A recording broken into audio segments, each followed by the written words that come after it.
నమస్కారం. మీరు చూస్తున్నది అనేక వార్తలను మీకు అందిస్తున్న రుద్ర న్యూస్.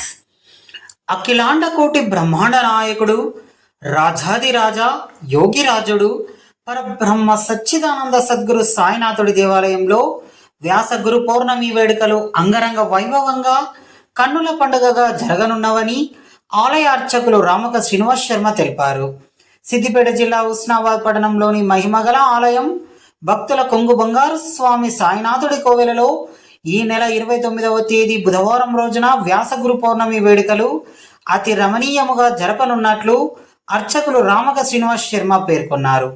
వేకువజామున ఉదయం 5:15 కాగడహారతితో ప్రారంభమై ఉదయం 6 గంటల నుండి 11:30 వరకు ప్రత్యేక పూజా కార్యక్రమాలు ఉంటాయని, మధ్యాహ్నం 12 గంటలకు మధ్యాహ్న హారతి ఉంటుందని, సాయంత్రం 6:15 సంధ్యాహారతి ఉంటుందని, రాత్రి 8 గంటలకు సేజ్ హారతితో కార్యక్రమాలు ముగుస్తాయని, కావున భక్తజన కోటి సాయినాథుని దర్శించుకోవడానికి అధిక సంఖ్యలో తరలి రావాలని, సాయినాథుడి ఆశీస్సులు పొందాలని తెలిపారు.